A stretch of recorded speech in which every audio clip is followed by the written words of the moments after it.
Hello and welcome to this Friday evening version of a Chelsea Family BBQ. I'm here with my great co-host, Marv the Greatest. Marv, Let's get it. How's it going, brother? hey, it's just another week of people complaining, and you know how it rolls out there. Um, I just every time something comes up, injury or whatever, people lose their shit, and Yeah. they go overboard. Oh, the sky's falling. It's awful.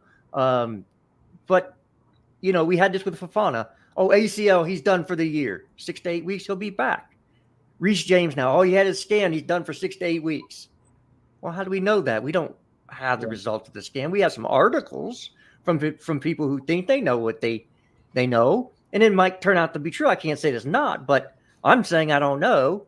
He wasn't going to play until United. We knew that, so let him have the scan and figure out what's going on.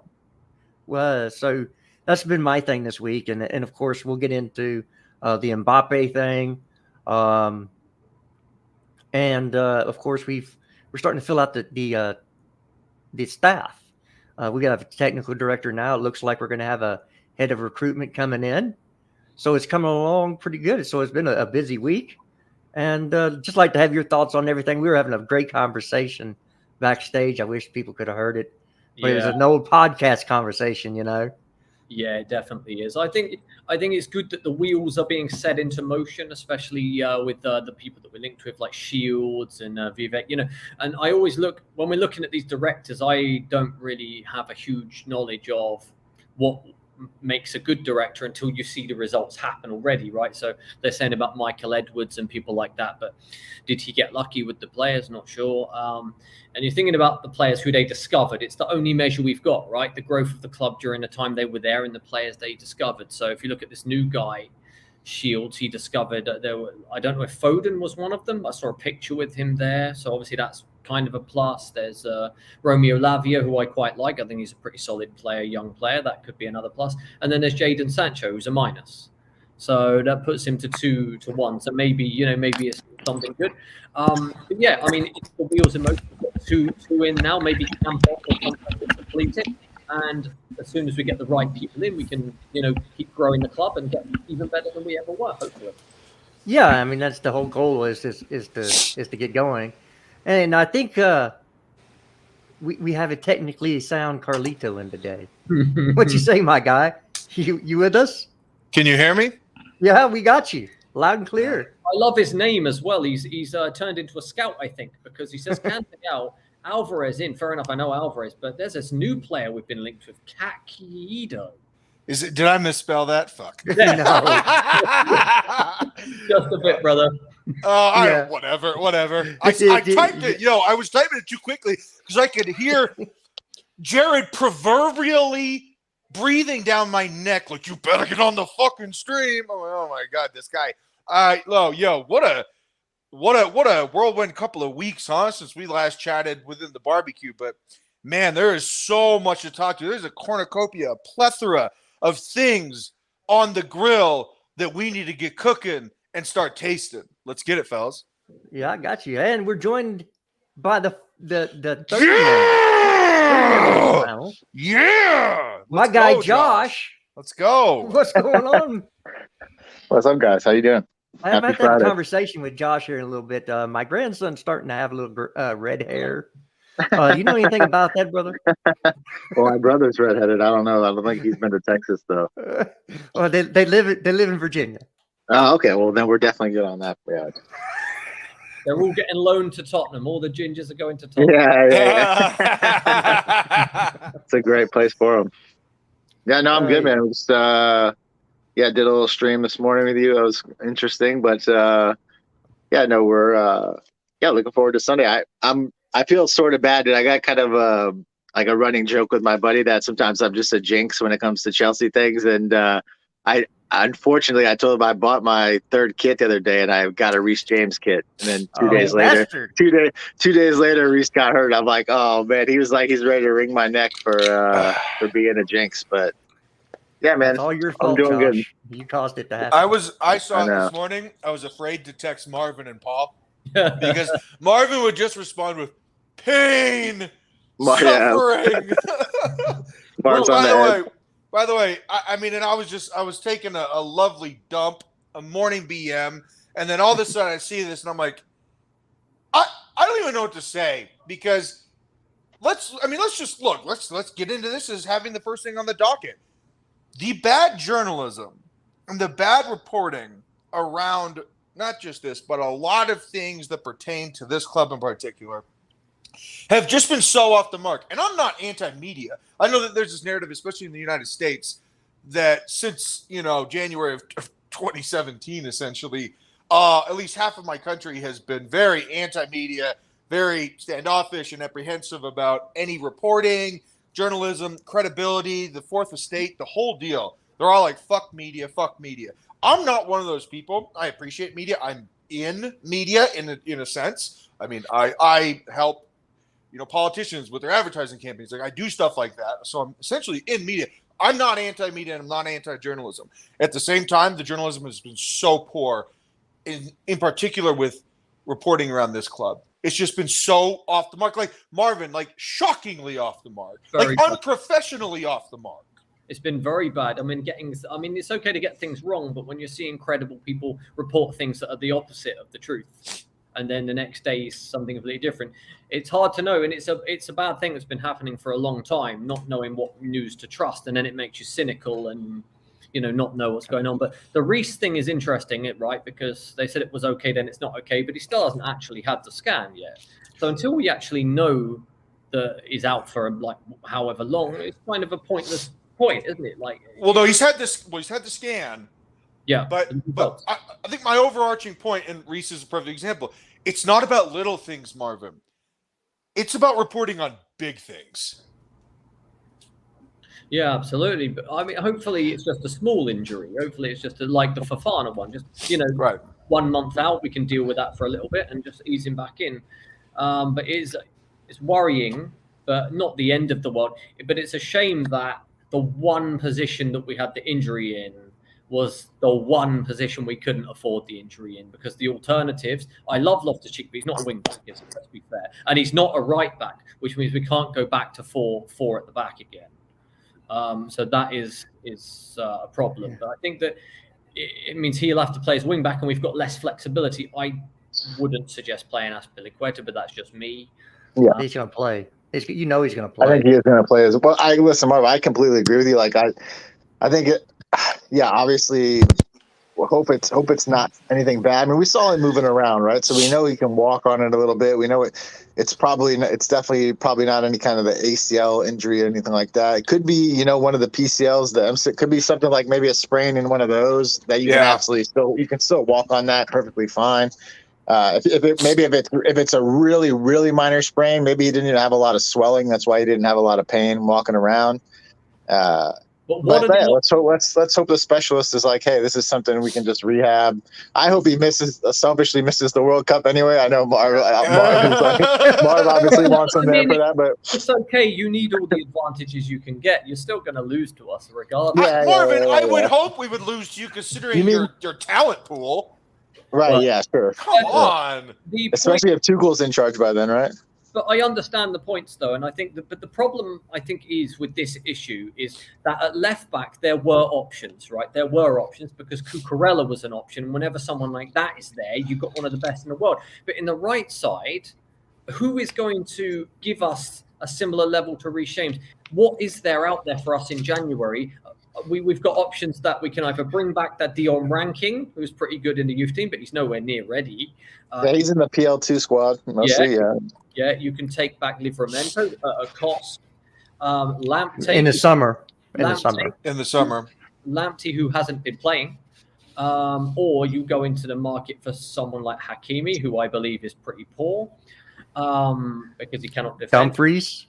Yeah, Dumfries. See, this is why I think Dumfries was the perfect name, because I think he would be more willing. So here's our problem, right? So when you have the best player in the world at a position, like whoever's behind him is not going to play much, right? Yeah, but that's okay. That's okay. Like, yeah. So, but it's hard to convince. It's hard to convince one of those top-notch guys to play way less games and Right. That's why you may end up having to recall like a Dujon Sterling, or maybe give Dion Rankin, who is absolutely rapid, by the way, insanely fast, but they're not even close to ready. Marv's right. He's a small guy. But you might have to do something like that because the person who's in front of them is the best in the world, and they're just not going to have many games. Of course, unless he gets injured all the time, and then he plays all the time. So, Josh, I was talking with Marv about this. We have a text chat. One of the players that we are considering is a player that can play about 3 different defensive positions, kind of like Cucurella. Where he could be outside back, he could be outside center back, and it could be wing back, and that's Ben Pavard. Oh yeah, good player. So Ben Pavard, and I was talking with Paul about this before I went back into my office, and that is that I think it would be part of a deal including Kai Havertz. Oh, that's tough. It is tough. It's real tough, but I think there's actually a lot of validity to this. But he's a player I think you could get. If you threw like 30 or 40 million at Bayern, I think they would sell him straight out, and you wouldn't have to really put him in any kind of deal. Right, but I feel like the reason we're linked to him, and I don't feel like there's no such thing as something that's unintentional. I think there's intentionality to all these types of things. And with the Bayern link, I think the reason that we would even do it is because we'd probably get a lot of money plus Pavard. Now, it wouldn't be called a player swap plus cash, because the deals would be separate, but the money would be so substantial on our side that we'd be receiving that it would be technically a player plus cash swap, but we would probably be getting Pavard plus about 50 mil. We need to make money on Havertz. We would certainly make money on the deal with the player swap. We would be the one receiving money. Look, I don't think you have to make money on Havertz. You just have to, because it's based on the deal, the time left on the deal, right? So you can't get the money but you could get around what you paid for him. That's what I would expect. I mean, he's not a bad player. This is not like a dud player that we're getting rid of. No, he's going to start in the World Cup. He's going to have a huge profile. Yeah, and he'd start for Bayern too. Yeah, of course. So he'd be their striker. I think of him more as a Thomas Müller. Thomas Müller, yeah, I thought that one. That as well, 100%. Yeah. You're totally right. Totally right. I think that's a summertime deal. It's not a wintertime deal. So it really doesn't. It doesn't help us. But at the same time, Jared, I mean, look. I'm not talking out of my ass. I'm just saying, I'm reading into the clues as to why I would be linked with this guy. But I also think maybe Potter fucking loves Havertz and Aubameyang and Broja, having those 3 options, even though Havertz can do more than one thing. You don't have to get. You don't have to get rid of Kai Havertz. I mean, if you're looking at just a pure but if it's just a pure numbers game, and you're going to say we're definitely bringing in Nkunku, that deal's done. So if you're bringing in Nkunku and you get, say, a Liao, that's 2 players. You lose a Ziyech, you lose. Callum. You sell Callum, and there's your numbers game. Maybe even Pulisic in the summer. Who knows what Potter is going to do? How the season plays out there. But if you're talking about forward line, it's going to be probably 2 of those guys in the forward line that go, and he doesn't have to be one of them. So it just sort of depends, I think, on how the year plays out for him. If he comes and has a great year, and Potter's like, hey, listen, I love this guy, he can do a bunch of different things, then he stays. But if it doesn't work out, then I think he's definitely a name that you could look at for sure in the summer. But Josh, and I know that I think we're agreeing. Maybe I'm piggybacking on your comment, but you do have to consider the numbers. You absolutely have to. I mean, we're going to be playing with some version of whether it's an ACM and 2 forwards or just 3 forwards. We're going to have those 3 spots, and you technically want 7 players, right? 7 players for those spots. And if we're bringing in, we already are bringing in Nkunku, and I do think we could definitely consider bringing in Liao. Now, that's not a done deal. I think that's a 70-30 deal. Please. But look, and I consider him to be one of the best in the world because of just his raw power and talent. And if you put him on an actually good team, he'd be unbelievable. But you do, Josh, we do have to consider the numbers. No, I don't want Kai to leave, but I also want him to find his place. And I think that's on him, right? So he's got to earn that. He's got to earn that. Find a spot, earn it, score goals. And if he does that, I think they'll absolutely keep him. But that'll be on him. If he doesn't produce, that he'll be a name that they look to move on. But don't get it twisted, bro. Let's call a spade a spade. Aubameyang is still unbelievable as a footballer. Well, you can get another 2 years out of Aubameyang. Of course, 100%. I would hope so. Right? Maybe three.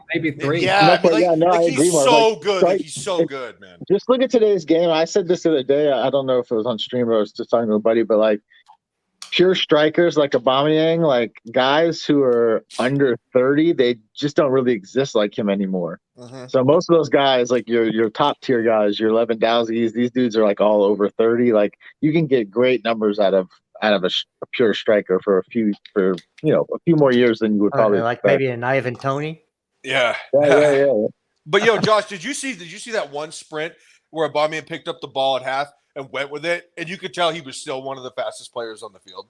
He's 33. He's still one of the fastest players. He looks great moving on the pitch. No question. Oh yeah. I mean, like I'm just so impressed. I'm glad that I'm actually glad that he was surprisingly available. I don't even know if Barcelona wanted to let him go. Like, it's surprising. Hey, Prime, let me know if you want the link. We'll get it sent out to you, okay? Yeah, lad. What's up, buddy? We need some prime cuts. Yeah. Hey, a little bit of that beef, man. Some prime rib. We need some prime rib up Yes, sir. Yes, sir. So just to close the book, Josh. Rafael Leao is the prime. Oh my God! I mean, he's the Chateaubriand. He is the fucking Kobe beef. He's the filet mignon, man. Well, let's do this then. Rafael Leao or Kylian Mbappe? Oh, Leao! One, you're probably not getting the other. Out of here, Mbappe. It's Leao for me, just for a million reasons. I do. Mbappe is he a better pure player right now? Yes, but Leao isn't.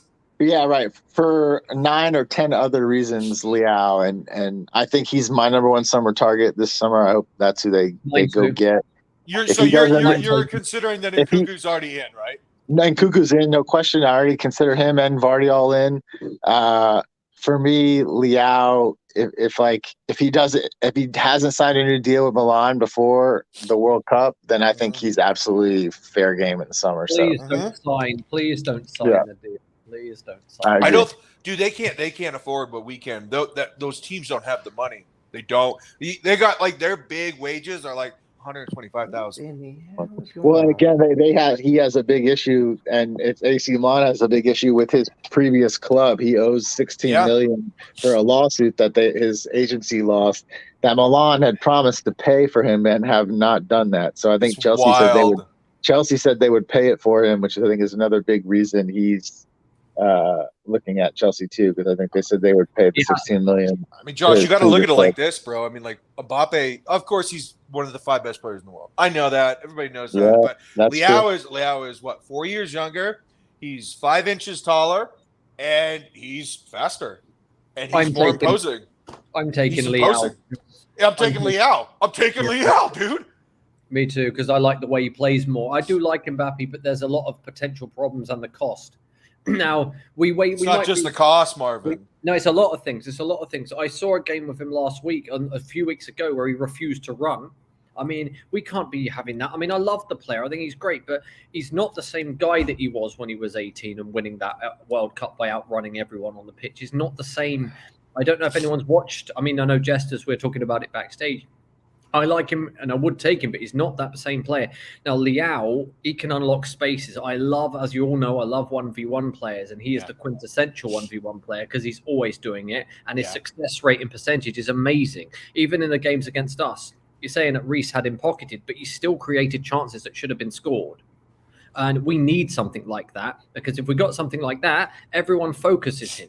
And then we've got other quality players that can hurt you. Then we're going to be better in attack, especially with Nkunku as well. Yeah, I mean, you saw, everybody says, oh, Leao didn't play well against us. No, we played really well against Leao. Yep. Come on, guys. We put 3 people on him, and even then, he still torched Chala butt cheeks multiple times. You could just tell if he's on an actual good team where he's not basically the only world-beating player on it. We've got a ton of world-beating players on Chelsea. Whether people rate Kovacic that way or not, I do. Thiago Silva, I think, is one of the best players in the world. Reece James, Marco Correa, Raheem Sterling, all these guys are fucking great. They're fucking great. So, he's going to have more opportunities. He's going to have more space. He's going to have more goal-creating opportunities and chances in the box. This guy's going to just have a lot more. And when you have that, he's going to become a top 5 player in the world. He will.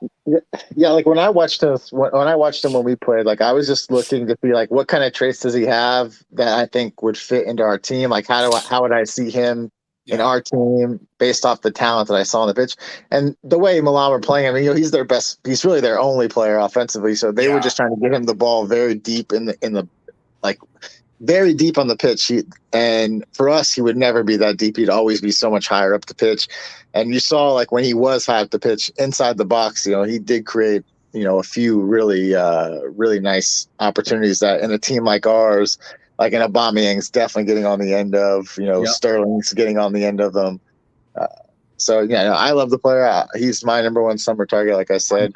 I think midfield, we can make things happen in the midfield. I'm not really worried about that right now. Potter's ended up making this group of midfielders look really, really good so far. So I think and Josh, if he doesn't sign the new deal, they're not going to be able to demand 120 mil for him. There's just no way. And if we involve one or two of the players that they want from us, I mean, we're going to be able to get it. Ziyech was the other player I was talking about. By the way, when we're talking about numbers games. Oh, can you still hear me? By the way, sorry. No, we got. Okay, sometimes we just don't pay attention to you. That's shut it. the fuck up, Jared. I know. I just mean that, like, I feel like the cost could come down even more if we include some of our guys. That Prime, the comments that we just had from Prime is exactly true. He was being triple teamed, and of course, that was our game plan. Yeah, and I've been saying for a while when a lot of people were like, oh, we might lose. I was like, no, we're going to actually wreck this team. I said we'd win 3-1, not 3-0, because they are just Leao FC. It's Leao plus 10 average players. Yeah, Marvin, by the way, can you imagine that? It's not very fun, buddy. It's not very fun to play like that. No, definitely not. Well, you could tell, too, because he's got his spirits broken pretty early in that game. Oh, yeah. So it's like, you could see it, like when Marv was talking about he wasn't running back sometimes and his head was down, like, he definitely had his spirits broken one or two times in that game. That's another thing. That's another thing I want to mention. There are some people saying that he wouldn't fit the team because he doesn't track back. Did anyone see Sterling in that game? He was getting walked past by Leao when he got the ball. Just literally walked past him, stepped to the side, and he was gone. Like, it's crazy. You can easily coach someone to track a little bit, but, if you've got a player that's that good waiting to hurt you, you've got to give them that little bit of freedom in the attack to do what they want to do, because they're going to create numbers that way. And how do we know that he was told to stay higher up exactly and not track back? We don't know that. Exactly. He was clearly told to wait for the ball to come to feet in those areas. Clearly. Yes. Oh, and Prime, I did send out the link to you, so if you want to hop on. So anybody that is criticizing Leao, go watch the first game. He only got the ball a couple times. When he did get it, it was like, I'm shitting my pants right now as a fan, because I didn't know he was that capable of that type of magic. He's an unbelievable player. You can see it with just a couple touches, man. Get the fuck out of here with all this criticism about Leao. Those people don't want Chelsea to succeed. They say they're fans. They're not. Well, I think a lot of people prefer Kvaratskhelia, who is also a good player, but I don't think he's cool. He's a cool player. He's not the same. Marv, where does he play football at, though? Napoli, yeah, exactly. He's not going anywhere. Have fun with that. He's already 108. He's already like 200 million if you want him. So yeah, he's not going anywhere. That guy. No, Napoli doesn't. They don't give away players. By the way, they're pretty good. So I think they're going to stick with that team. I look. ADL is just not going to sell right now. He likes his team. By the way, he should. He's built a good team.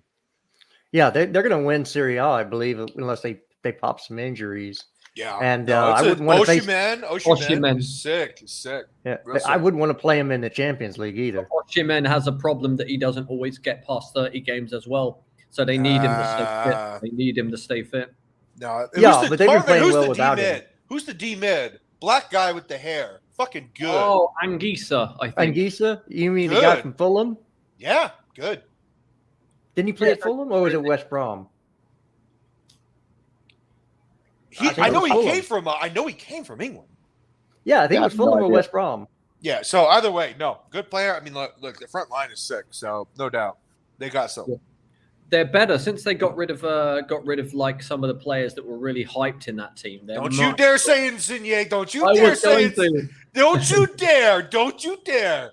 He's playing at his level now. Oh, you are such a dick. You are such a dick. There's also the was it Mertens? I never really rated him either, and he was an inside forward type guy. Yeah, kind of between the lines, sort of. Frank wanted him pretty badly. I'm not really sure what Well, he. I think he just wanted a veteran striker at that point. Yeah, in his cup though, Mertens was decent. Yeah, he had really good numbers, and I'm not really a stats guy, but he produced some shit. He produced. He's the highest scoring player in Napoli history, isn't he? History, by yeah. So and they had a guy there named Maradona, I believe. Yeah, Maradona was not a striker, and he wasn't there. Doesn't matter. It wasn't there as long. Really? No. Why they named a stadium after him and everything? Because he's Diego Maradona. Because he's the greatest player of all time. Okay. Yeah. Okay. Now I know who Marv's greatest is. Yeah. Well, I mean, like, let's be real. Maradona on his day was so sick. And it shows it shows that I'm unbiased. Because of him, we should have had a second World Cup. But hey, by the way, Marvin, HBO now it's in Spanish. I'm assuming you speak Spanish. It's in Spanish. Yeah, he's in Spanish. It's an unbelievable documentary on HBO. I think I watched it. It's the one from like last year, right? Yeah, it's all in Spanish. It's so good. Yeah, I watched it. Where he's like really fat, like he's got the interview where he's fat and sweaty. Yeah, you know what I'm talking about. Oh my god, what an unbelievable movie! It's so good, man. He's a very interesting character too. Lot of drugs, a lot of skill. Oh my god! Oh, I bet you that dude never turned down any cocaine in his life. Nope. Nope, and he still scored. He still scored bangers. Oh my god. Well, you know. Yeah, it's so funny. You look at him and you look at me, he's like what, like 5'6", right? He probably weighed 185 pounds. Not because he's fat, because of his legs. Like his legs were just so big that like his shorts looked like they were painted on him. He was an unbelievable player. Unbelievable. Okay. Well, you learn something new at every barbecue. That's right, baby. That's right. So what'd you bring, Jared? What am I going to learn from you, Jared? What are you going to learn from me? Well, depends on what category you want to learn something in. I can learn category's not dad jokes. This is the fucking Chelsea stream. Let's go, man. Let's see. What can you learn from me about Chelsea this week? Well, shit. Yeah. I haven't even been around this week. I've been sleeping in. How are we going to set up with no Reece James, Jester? Yeah. Well, it depends. If you play in a 4, it'll probably be. Don't say the but. Don't you say the but. It'll be Carlito's favorite player. If we play in a 3, it'll be Ruben. Or it still could be. Yeah. It could still be Carlito's favorite player. Aspie. It's either the ass or the butt. Either way, they both drive me nuts. He's going to play. We're just have to get over it. Aspie's going to get his game time now. Jared, when I saw the news, I was like, oh no, more Aspie, more Chalabut. Oh no, it's a worry. Does anybody think that Zachariah is going to get some time there? Oh, I would hope because Tuchel was saying that. It's center back. Wing back. Yeah. Interesting. Why not? I think I would play Mason Mount there first. Imagine the hate that you get if everyone was watching. By the way, Marvin, I bet he'd actually do really well there. Not even joking. Who? The way we use our. I bet he actually would be pretty good. Yeah, probably would because he's good at getting box to box, taking the ball from deep. It'd probably suit the role fairly well. Well, the thing about him is that he's actually really good at dribbling with space. Like some people get a little awkward with it. Mason actually is good at dribbling with space. Yeah, like he carries well. That's an attribute I will give to him. Before you joined the chat, I was saying the problem is now because of this we can't go to a back 4. So now we have to stick with the one system because you can play Loftus-Cheek in the wing back role, can't you? But you can't play him at right back. Yeah, but I know what Josh is about to say, and I'm gonna agree with him. Ruben has done so well at center mid. I don't want to take him. I don't want to have this feel like a punishment for him. Yeah, true. Because he's deserved to be so.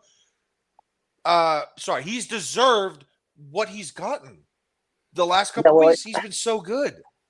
I think he's one of those guys. Like, I think he would just do the job for he's not gonna complain about it. Well, it won't be forever, Josh. It'll be a couple weeks. Yeah, and I think right wing back he's really great at, because I think for me, obviously his biggest attribute is his ability to attack, and that's really all you want that position to do, is just be aggressive, get balls in, dribble into the box, make guys work, and he showed last year he could do that from that position. His best skill is the carry.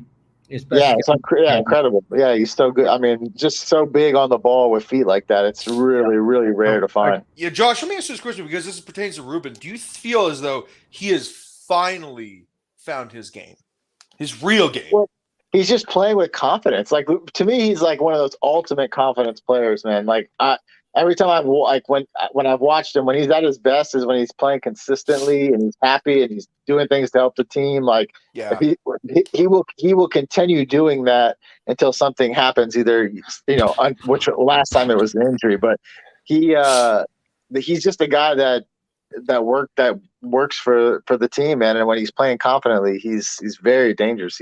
Marv said carrying the ball, he's just an animal at it. You remember, because he was actually starting to find a form that this is rarefied air for him now, but he was starting to find this under Sarri. You know what I mean? He was very good. I went to the game, home Man City under the Sarri season. He'd come off the bench. This was Carabao Cup, right? No, the league. We won 2-0. Kante and David Luiz. Oh, David Luiz, my man. Yeah. I got the moves. Rest in peace to that guy. The Boominator. Loved him. He was. I liked Boominator. He was a nice guy. And fuck yeah. Ruben is quite unique, but every time I've seen Ruben play live, he has been in the top 2 best players on the pitch. It might just be a bit of luck, but when I went back to the Leicester game this season, Ruben and Thiago Silva were the best players again. And I think that with Sarri, he was good. It's one thing I will credit Sarri with is that he was very good with Loftus-Cheek. And he brought Kova in as well. Yeah, which is a big win. Well, the problem with Ruben, and this is why one of the things I like him is, like, if you play him, you're gonna have to keep playing him, because he's gonna make it impossible to not play him with his performances, and he's done that big time. I'm in a different position to a lot of the people, because I've always liked Loftus-Cheek, and I've always wanted him to be part of the team since his loan at Palace, because I think he's just a really good player. Maybe he doesn't pass and move, release the ball quickly like some people like, but I think the attributes he does bring, there's no one else in the team that can do it. Well, I mean, the trajectory was there in the 2018 World Cup. He was like getting real minutes, and he was playing advanced midfielder. He wasn't holding. He was doing the dribbler role, right? He was doing the carrier role, and it was like, oh fuck, this guy just came back from loan. We got a real player here for real. Yeah. And sorry, I think 2016, right? No, or was this the Euros, Marvin?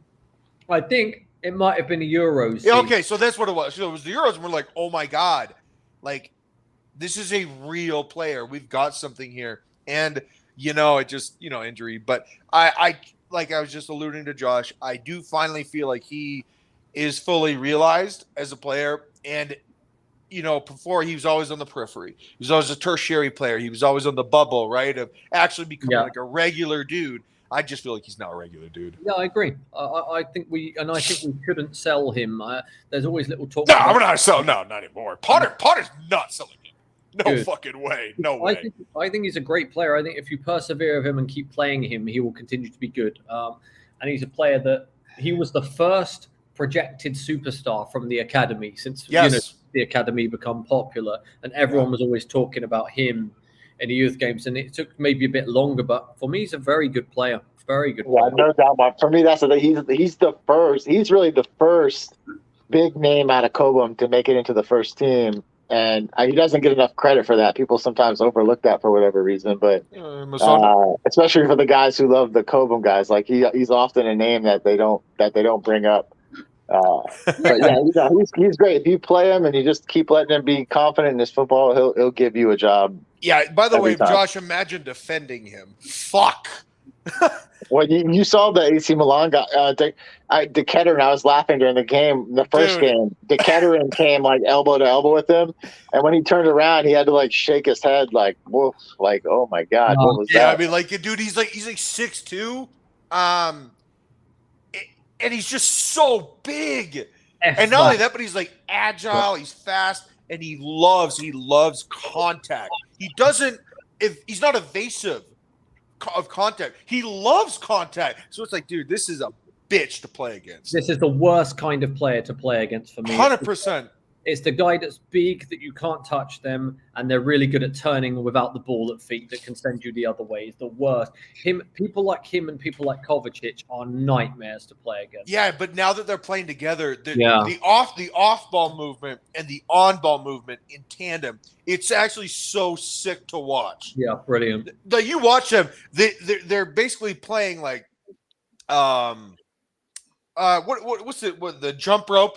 You know, they're basically just doing like jump rope up and around these players, man. They are going in, they're going out, and they're just confusing everybody, and they're just mowing on by them. It's unbelievable to watch. The chemistry from two players that we have not seen play together a lot, it's all of a sudden there as if they've been playing together for a long time. It's crazy. But it's so lovely to watch. It is. So we have a new guest. We have to give a big welcome to. We got the lad. We got the lad. We got Prime Time, Prime Cups. Yes, Latimus Prime. Yes, I What you agree. What's say, up, my Prime? guy?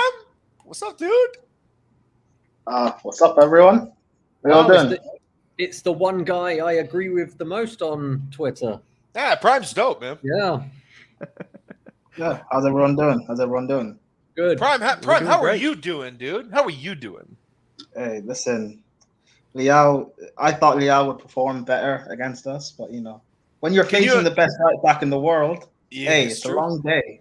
It's a long day. But Prime, don't you think that it was our job to make him look bad? Of course. Listen, he's the only threat they really have, and He's the only player. He's the only player on the team. yeah. Listen, people trying to say he's a bad player and stuff. Like, Yeah, if right. we all agree, if we all agree that Reece James is the best right back, or at least I don't think defensively Reece James is anyway. just the best right back. I think he's the best player in the country. I think he's I know, the but best player in the Premier League. let's just focus on Second. fullback. We say he's the best fullback and he's the best defensively. I mean, 100%. listen, 100%. Definitely. Reece James is locked up the likes of Vinicius. I mean, Liao, he's gonna struggle. Of course he will, but the two legs, AC Milan, they basically. He's gone quiet. Oh no! You Oh do. no! Well, Prime. I think that I don't. think You Liao- find a way. I don't- You bail us out. Go, let him go. Because we're I struggling. wait. Hey, Prime, you got to Watch check. it. Prime, you got to check your connection, buddy. You got to check your So I connection. love Yeah, the go. guy. He's my son. Yes. No, I think But that we could Liao. definitely use Sorry, him. I keep thinking you stop. I Hey. don't know. Jared, drop him and then bring him back.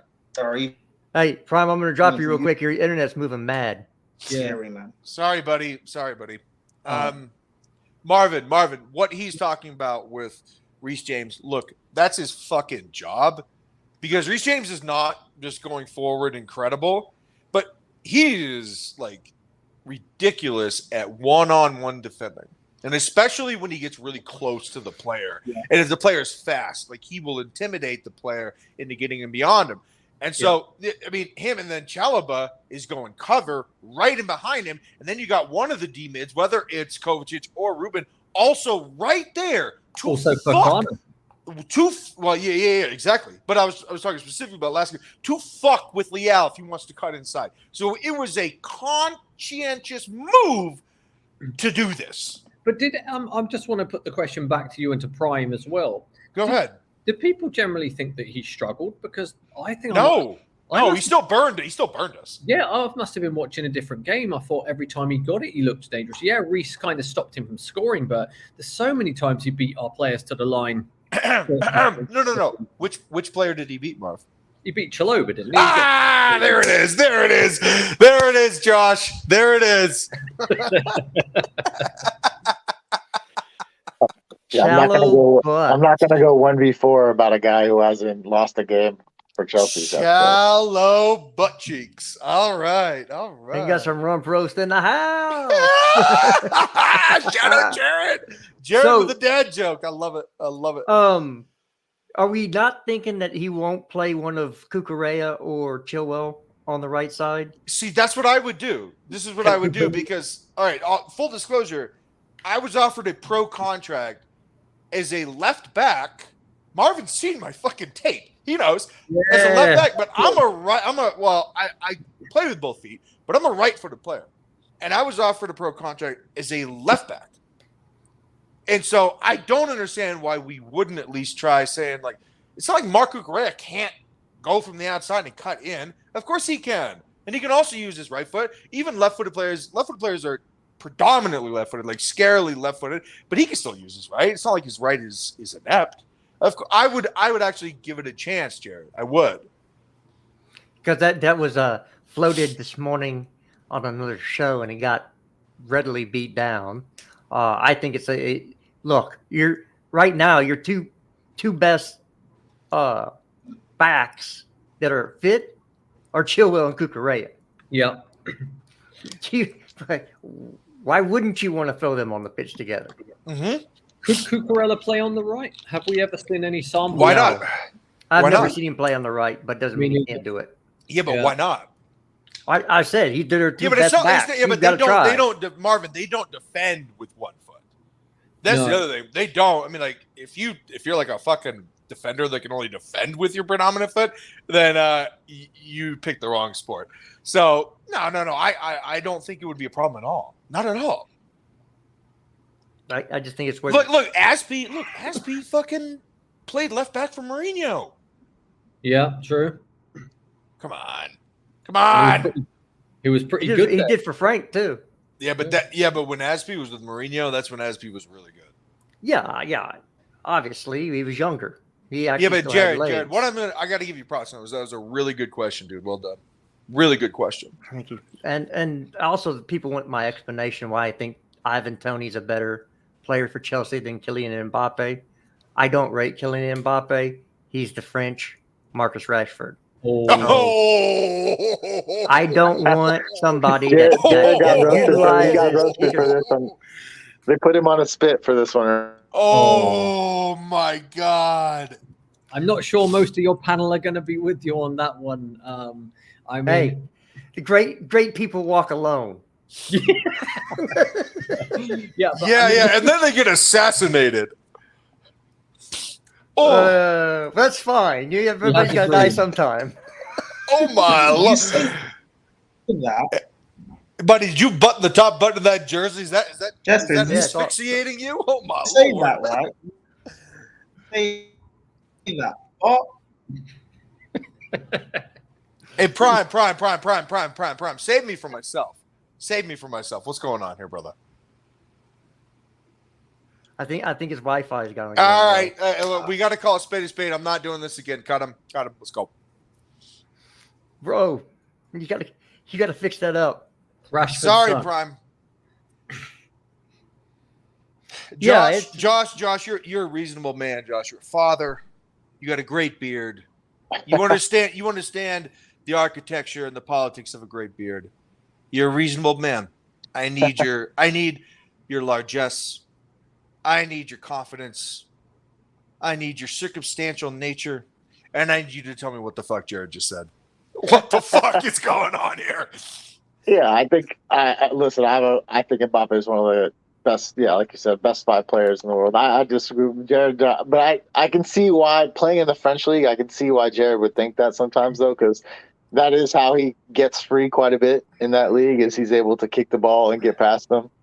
But I still think his overall skill set, is top notch. Yeah. Somebody send Wade in the link, please. I got you. I love some Wayne Train. Look, I'm sorry that everybody takes it as a shock that I say that he's the French Marcus Rashford. But their styles of playing are the same. Marcus Rashford had such success early on because he was fast and he was skillful. He had athletics, and it took him to a different level. And he never really developed. Let's see if Prime is back. You really never developed the technical skill that Mbappe. And Mbappe has done the same thing. So but Mbappe has got the skill. He actually has the skill. No, if you watch him play, he does not show it that often. It's a lot of kick and run. I'm faster than you. I'll just kick the ball past you and run onto it. That's valid. And when you're able to get away with that, you don't develop those other skills. And so when your athletic starts to go, you don't have the skills to back it up. Very common in England. That's a common English thing. That is. It's funny. Jesters says not rating Mbappe, and the player he used was Rashford. It's funny because a few years ago, like 3 years ago or whatever, they were both being compared. Because Rashford had a $100 million price tag that Barcelona was flirting with. You and I both remember this. Yeah. But my point being, like, I understand and I see the similarities between them as a player. I still think Mbappe is better, obviously, than him. Considerably. But again, I'm like I don't. How do I word this? I don't think Rashford is as bad as what everyone makes him out to be. I think if Rashford had been playing in the French league his whole life, and he was French or Spanish or whatever, people would respect him a lot more, and people would even overhype him. I know, but I'm just making a point of, like, I think I understand what he's saying with Mbappe. Either way, like, I don't want him at Chelsea. Like, my preference. Hey, Marvin. I'd rather build, like, and the thing is, though, right? Even if we do sign him eventually, fair enough. We need to build a squad first. There's no point buying a superstar when you're still in shambles. Hey, Prime. I don't think we're buying Mbappe. I know we're not going to, but my point is that let's stop focusing on these superstars. Let's focus on having a team that's good enough to do something. But it's undeniable to buy superstars when fucking Nkunku is a superstar. Leao is a superstar. No. I mean, they are, but you understand. Oh, he's talking about recognition. He's talking about, like, the gravitas of popularity. Mbappe's being considered a generational talent compared to. Yeah, but so Marvin, what I think. No, that's what I mean. Marvin, what I think he's talking about is popularity status, which Leao and Nkunku are. They're actually, like, under the radar, like, really good players, which we're gonna get. But the one thing I would say, Marvin, and I've thought about this a lot about Rashford. I think Rashford was caught up in off-field stuff, and his form just declined, like, significantly. Okay, I got 2 points to make real quick. Number one, let Marv finish. Oh, I'm sorry. With Rashford, I think that at the beginning he looked good, but when he signed that deal, he'd already thought he'd made it, and he was never good again. Mm-hmm. The problem is not his style of play, or he kick and rush and doesn't learn technique. It's just that he's a bottler. He's a complete bottler and a douchebag. He's also not, and the problem with him is, like, he doesn't ever score when it matters. He missed an open goal against Villarreal in the Europa League. He missed open goals for England. He came on in the World Cup. He came off the bench in all the games started and did absolutely nothing but give the ball away. For the last 3 years, he's been essentially useless. He had one good season where he scored a lot of goals because 90% of them were either in the Europa League or penalties. Can I not say the same thing about Mbappe?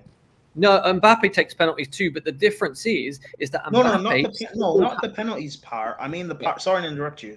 I mean the part of Mbappe played in the Champions League final, and the only reason why they didn't win was because of him and Neymar. And Mbappe also won the World Cup. I know, but that was when he was like 18. I'm talking about in recent. Yeah, but he was also. Mbappe went to the Euros, stunk it up for France, and was the reason why he got knocked out. It's not the same thing. Okay, so let me finish. So in the World Cup, obviously, he almost single-handedly dragged them over the line. That's Marcus Rashford has never even touched the sides of that level. The second point is that, yes, he did miss that chance in the Champions League, but he is in top 10. I think he's a few away from top 10 of all time in the Champions League. So there needs to be some form of perspective here. How many goals has Rashford scored in the Champions League? I don't think that many. If you compare big games, Mbappe, getting to the Champions League final also is partly, and it's not an achievement, but You're not going to see Rashford ever doing that. And, there's just such a huge gulf between them. One is a consummate professional, big game player, mostly. The other guy, he has a purple patch every season, and everyone thinks he's cooking, as it said on Twitter. But Marvin, professionalism has now, and I think Jared will allude to this, it has now been called into question. Yep, I agree. And by the way, it's fair criticism, despite the fact that on the field, brilliant. Well, let me go ahead, Josh. Go ahead. No, Jared's like foaming at the mouth. He wants. Yeah, go ahead. So no, you're I good, am the same person that called Vinicius the Brazilian Cho. No, okay. No. Oh, fuck me! That was worth the wait, Jared. wait. Wait. Hold on. You don't rate Vinicius? No, he's a Brazilian Cho.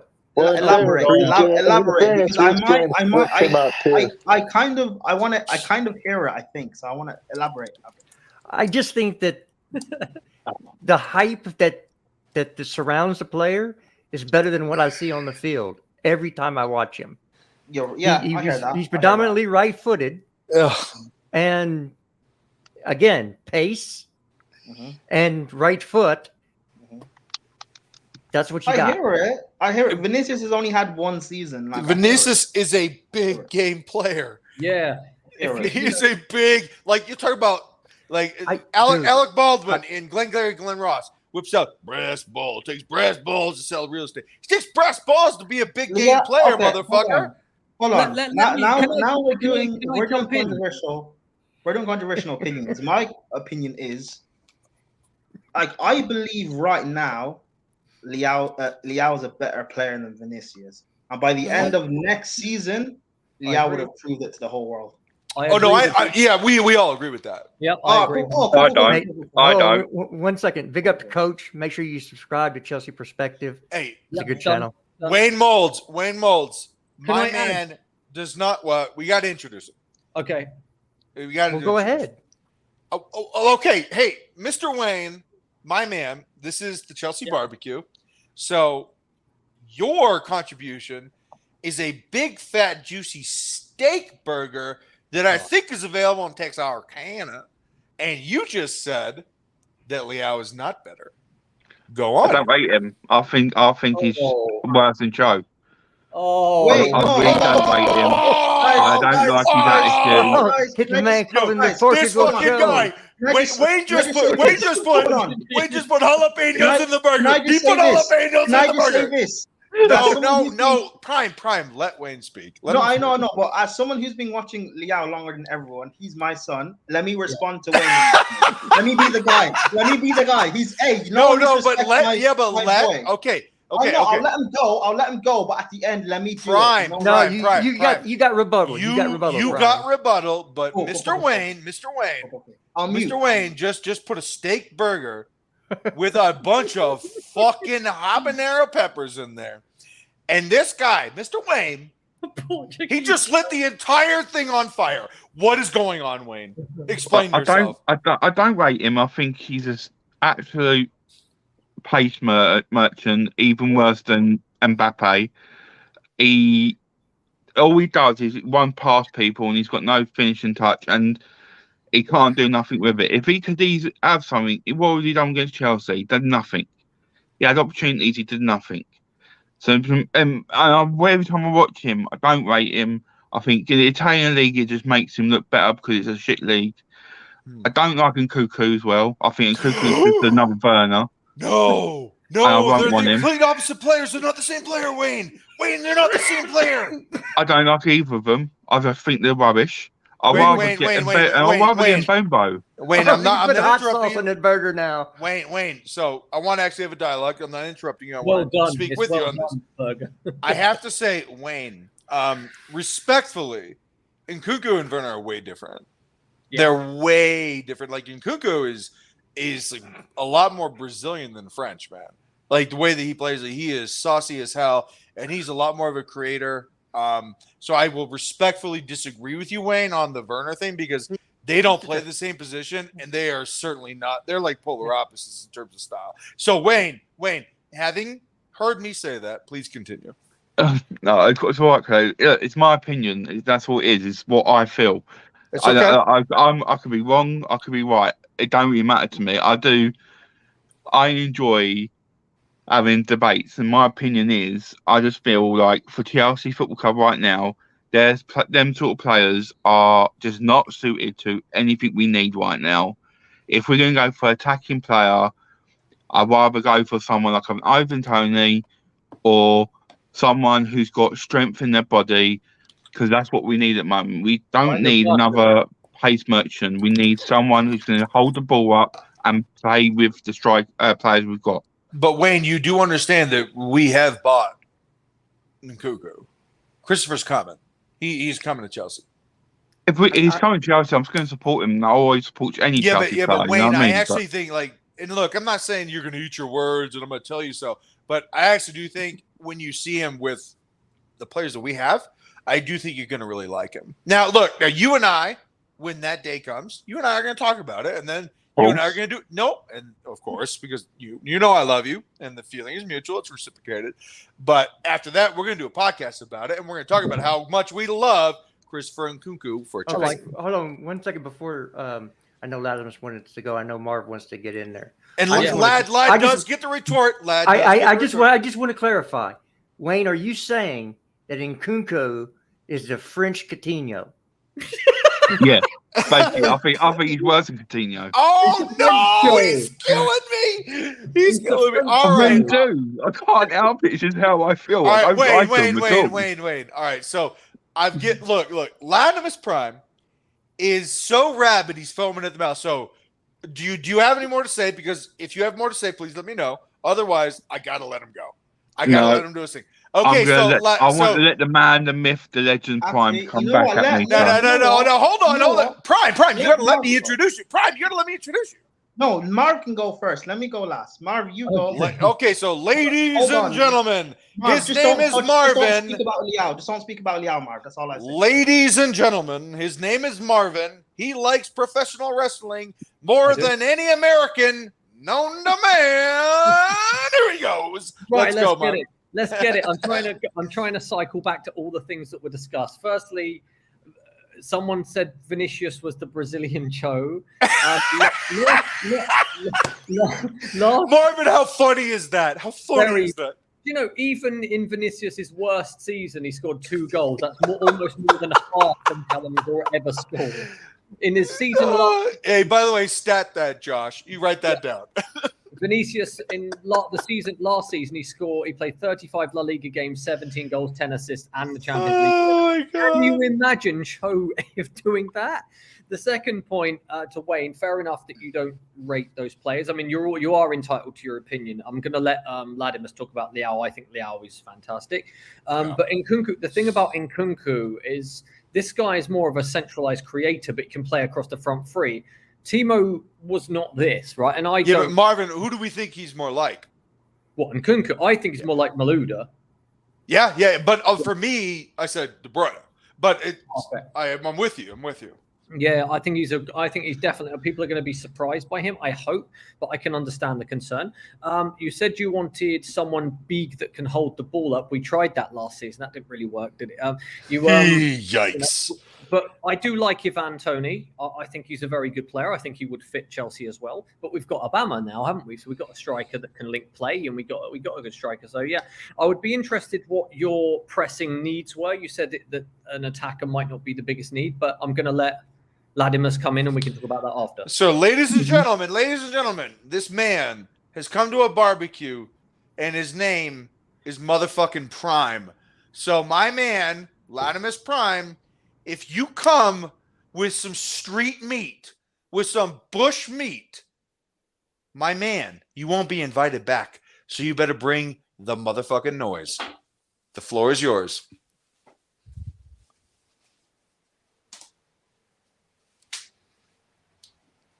Prime? Time for your Liao defense. Oh my God. He just criminal. Wayne, is it okay if I can report a crime? Can I call the police? Or is this because this is hey, I don't know the laws over there. Borderline. If you call the police on Wayne, you will never come back on this show because Wayne's my man. All right, cool. Wayne's my man. I'll put the phone away. Okay, fine. But Wayne, put the phone down, Prime. I have a few questions. Have you watched Liao before? Yeah. Minus the 2 games against us, obviously. Have you watched Liao before? Yeah, I watch on BT Sports AC Milan game. Okay, and what like don't you like about him? I just think I feel like he hasn't got much in that league. He's also they haven't got many defenders in that league that's going to cope with his pace. That's one thing. But for me, that's all we've got. He hasn't got, and that's all he's got as an attribute to bring to a game. So I'm not really convinced. You don't want to talk about his vision, his passing ability, the fact of, I mean, he can beat players. He's intelligent. His link-up play. Yeah, he's brilliant. He's brilliant. The fact that he turns up in big games, the fact that he's a leader, the fact that he was AC Milan's best player last season when they won the Serie A. MVP too. The fact that he has that clutch gene, something that MVP of the league. The fact that he'll turn up against these lesser sides, something that I talk about our players. Josh, did you just say Skip Bayless? No, I said MVP of the league. Like that's a pretty big. But Prime just dropped the clutch gene, and I was like, I thought Josh just said Skip Bayless. Yeah. But the fact of sides that I complain about these players not turning up in, sure, that he does that in this Serie A. Like again, he had a bad game against. Well, I say even a bad game. I think he was all right. He tried to do. Yeah, but Prime, wasn't that our job, dude? Wasn't that our job? Yeah, I know. No, but that's my point. Like, yeah, he was up against Reece James, Ruben, and Chalobah. He experienced what the Premier League is: physicality and the fact of players will tend to mark you out. But listen to this warning: if these 2 games, if it was Liverpool, Spurs, Man United, Man City, over the course of the 2 games, he's getting at least 2 GA. Like, this guy's a baller. He's someone who we desperately need. Like, comparing him with Cho, really? Crazy. Really? Like, again, if you don't rate Liao, fine, whatever. Fair enough, whatever. But Cho, really? Yeah, like Prime. The other thing is that you have to understand this brought up. The question about go ahead. The question Jester had about Cho or Mbappe, or Liao and Mbappe. Cho, God forbid.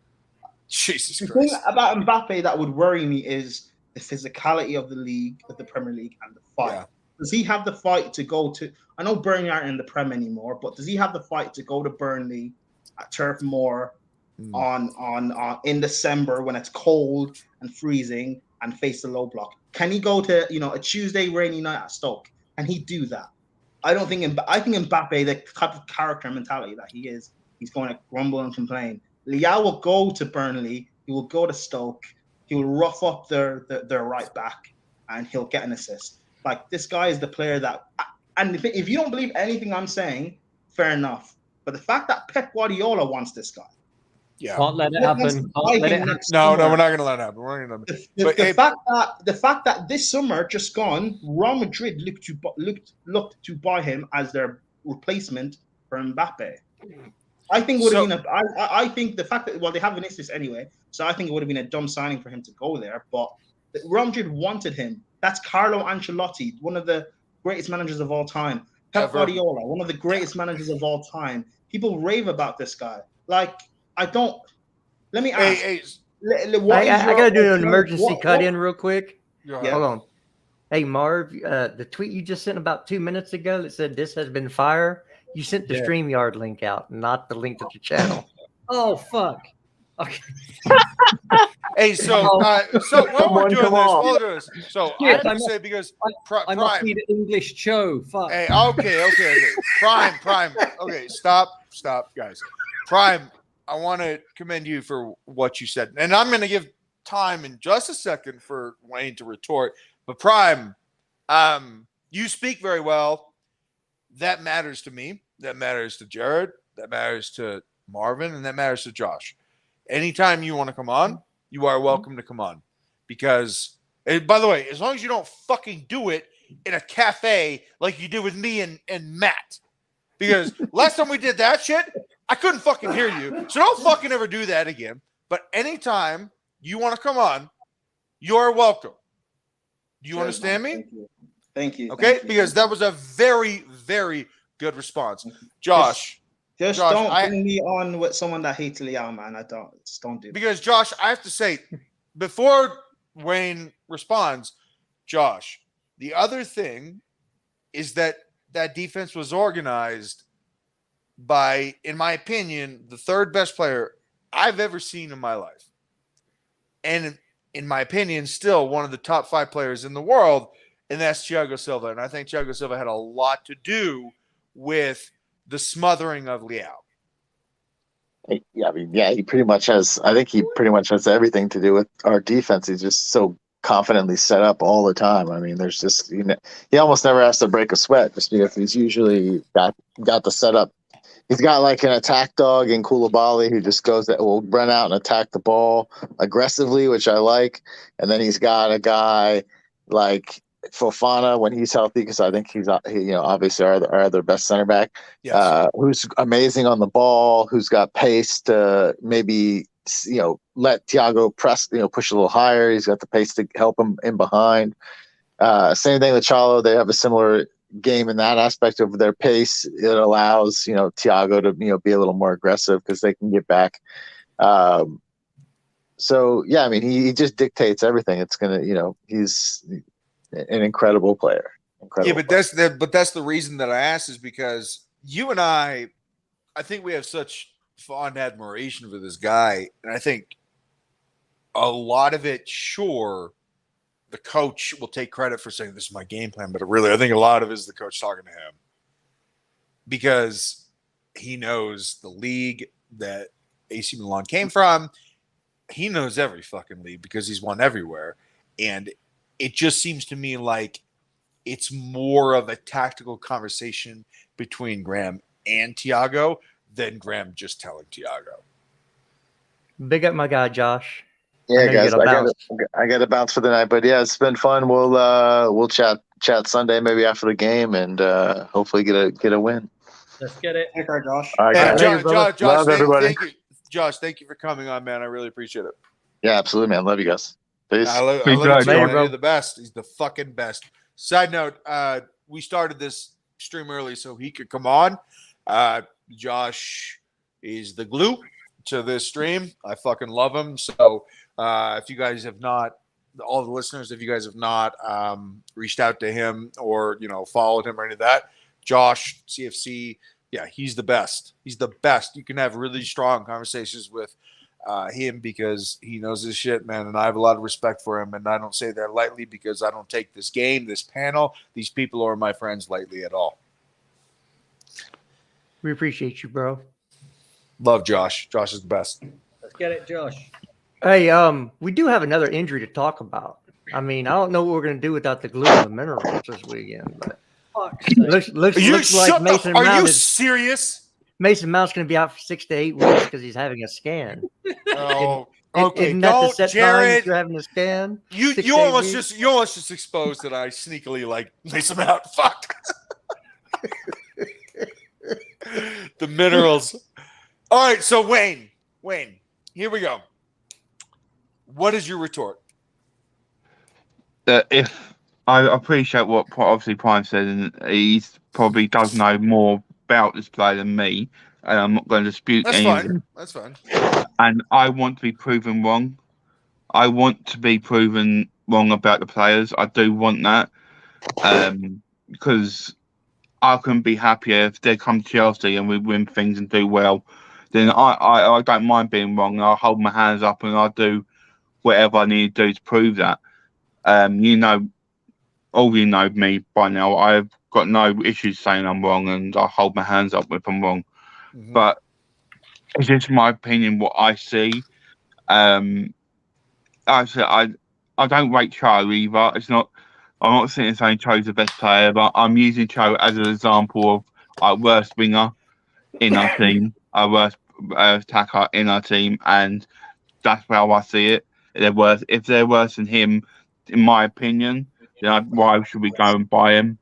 Why? That's how I see things.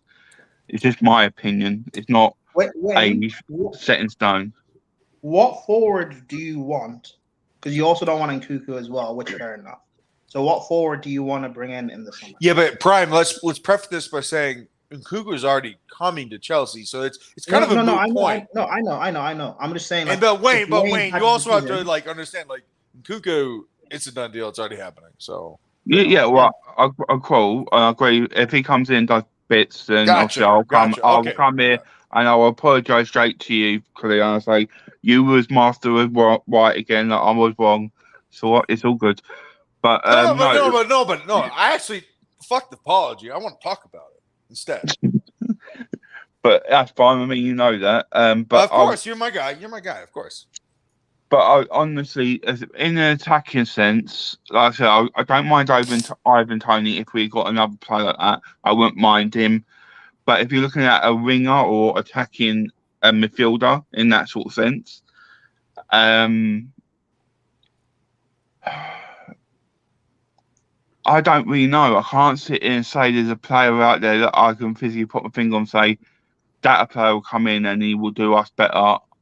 Okay. I think I personally don't see that. I don't see a player out there who's available or we can sign.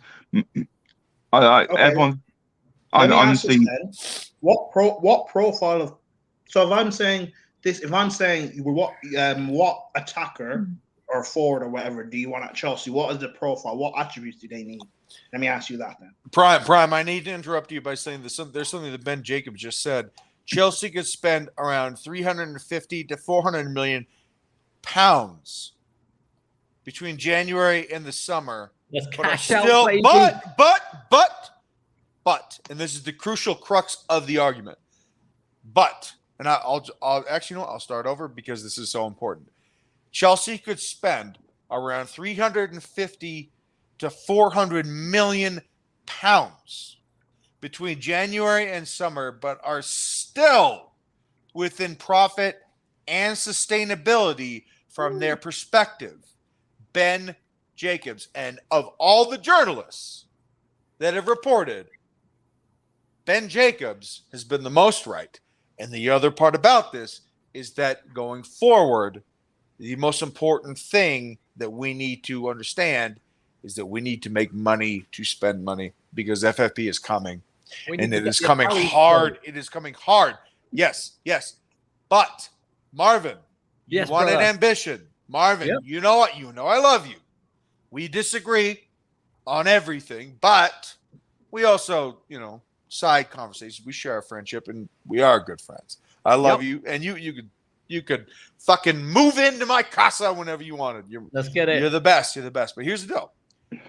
Chelsea could spend around 350 to 400 million pounds between January and the summer.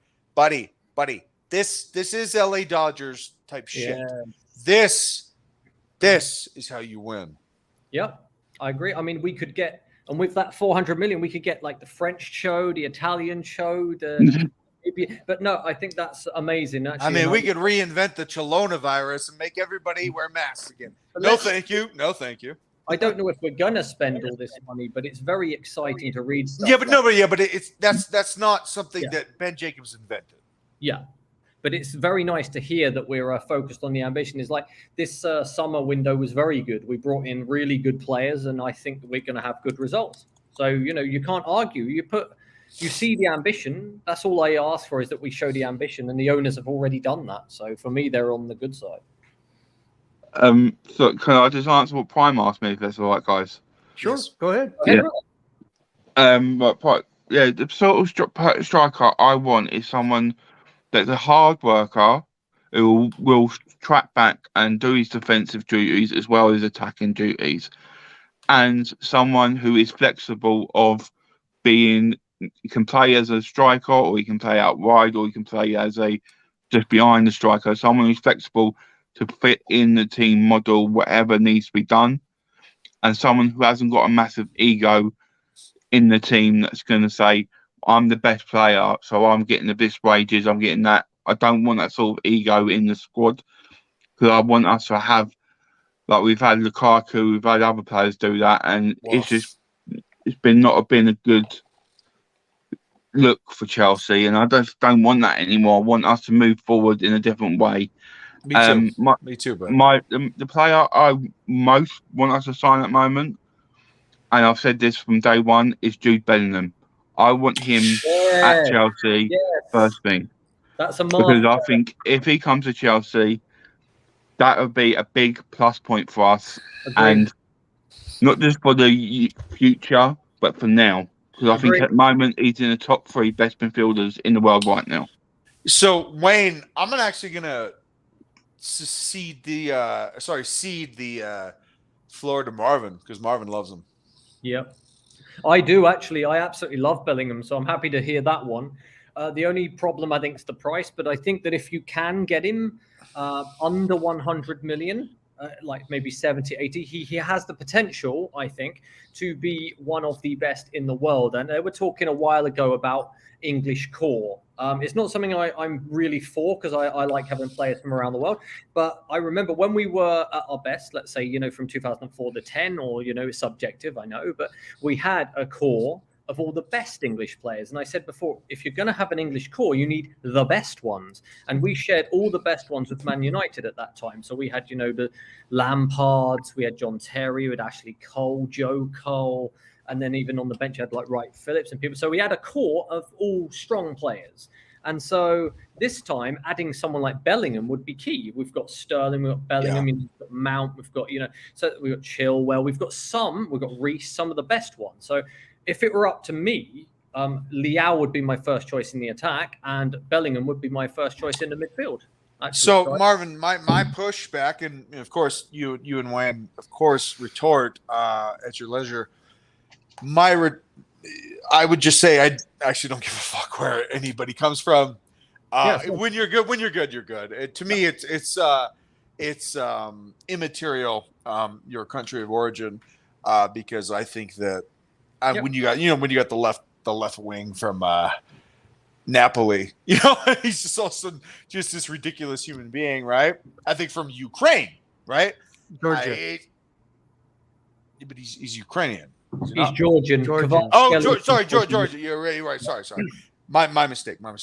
The country of origin really doesn't matter. Good is good. The problem with Jude Bellingham is that I fucking love him. I love him. The problem is that do we need him? We need a D-mid more. Conte is leaving, and I don't think Jorginho is going to get a contract either. I think that this is the time for us to do a 2 midfield reintervention and reinvention of the D midfield spot. You got to have 2. You can't have 1. You need 2. Do you think the Kovacic can do that defensive midfield? No, that's not his skill. That's not his skill set. Kovacic is just a central midfielder. The same way that Jude Bellingham is a central midfielder. Like these guys are central midfielders. They're not D mids. Why don't we just stick with Jorginho?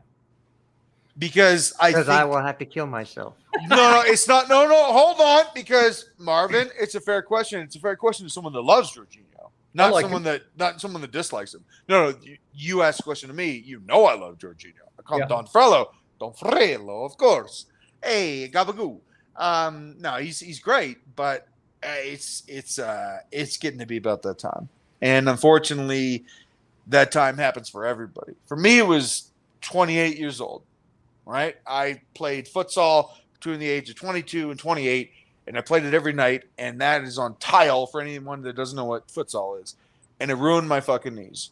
And I remember a game when I was 28 years old, and I said, "I'm done. Like I can't do it." And so I just focused on coaching, and then I just focused on marketing and my job now, and getting a fucking second master's degree and being the master of the universe. But with this, like at a certain point, I just feel like Jorginho is done. I just feel he's done, and he can't do it at this level because there is no level other than the Premier League. It's the highest level, and you have to consider that. So it will be 2 defensive midfielders, and one of them, whether you like him or not, I think is going to be Edson Alvarez from Ajax. In fact, I know that for certain. Now, if I'm wrong, If he's wrong, he'll chop off his dong. It'd be a small meal. I didn't say you had to eat it, though. I'm joking. I've been late plenty of times.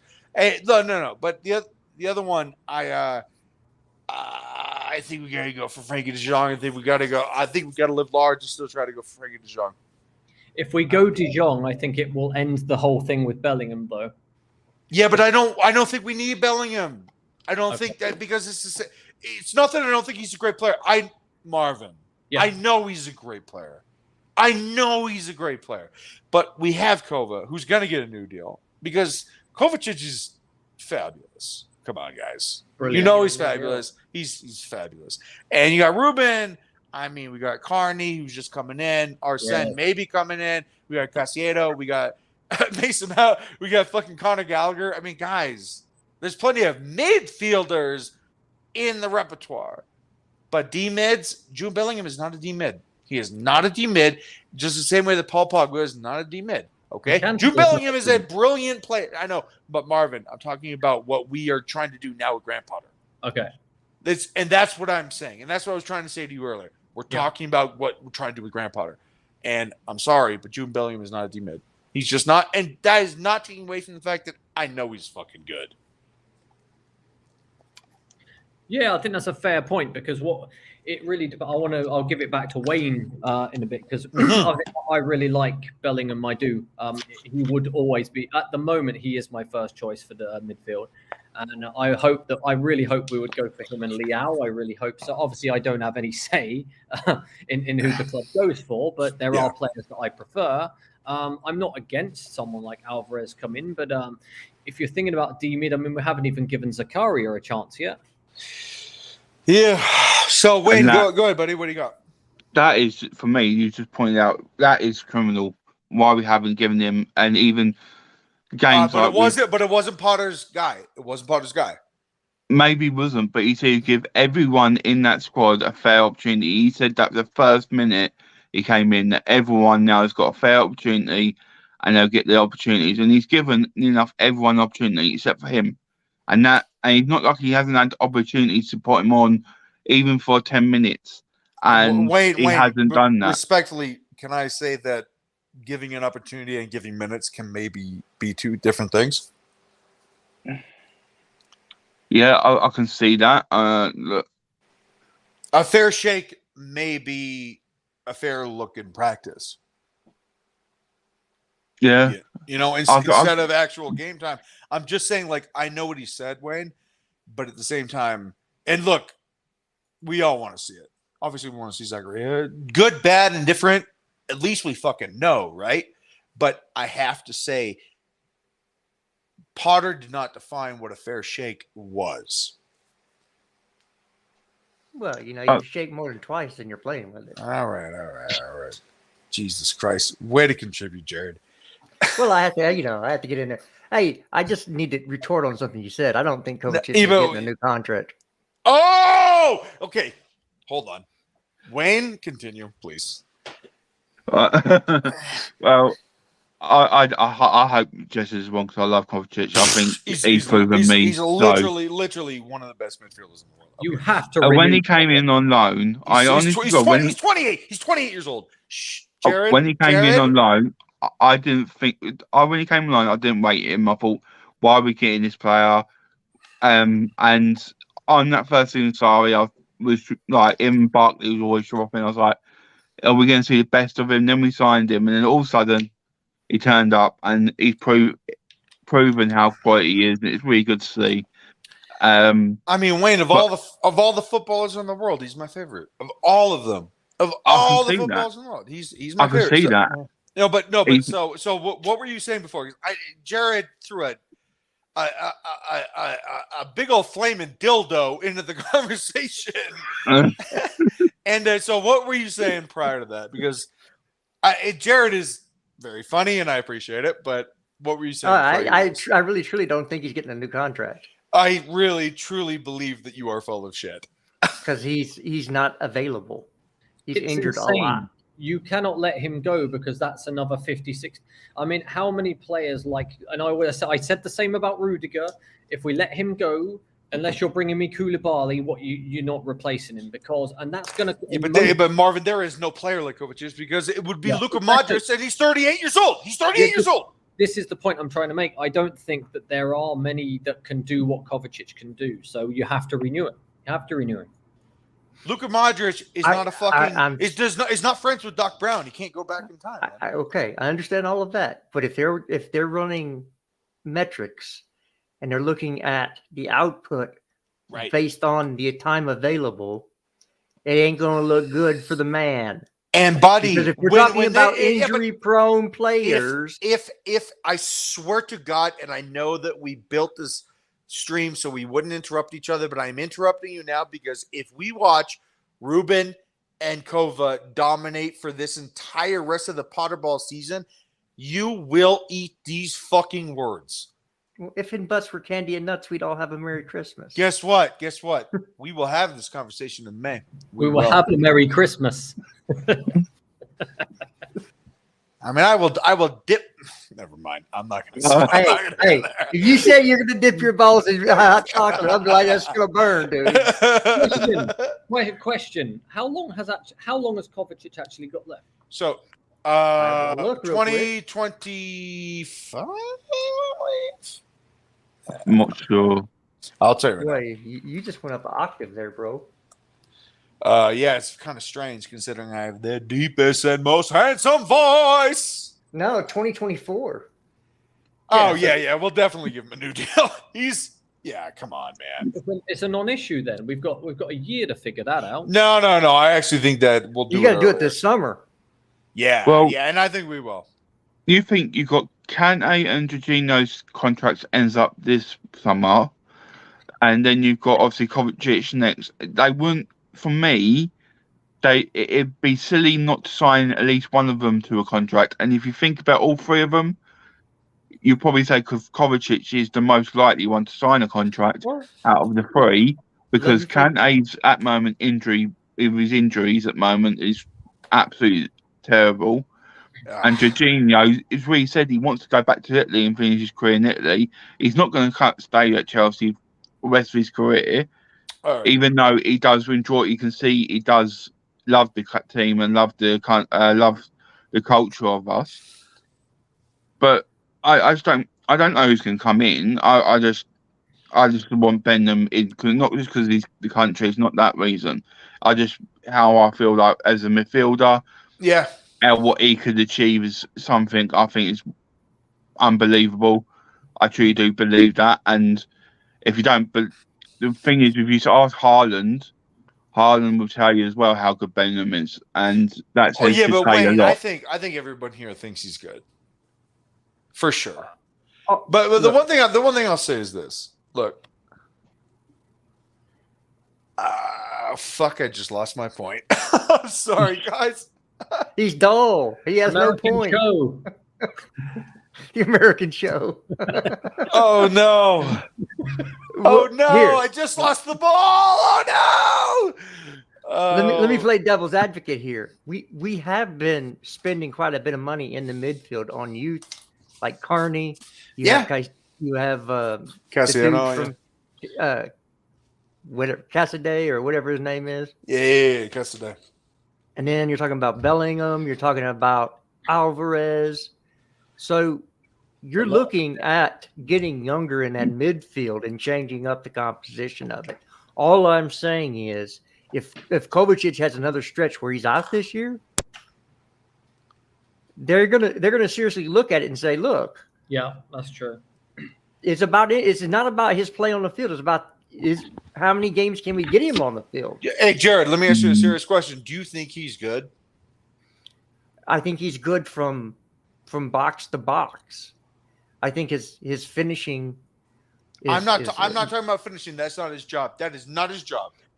Well, okay, his creation with his passing is not where I think it should be. He has shown that he does have it in his locker, like the chip. I think it was he chipped the ball over to Kai Havertz. He has it in his locker. We don't play those passes enough.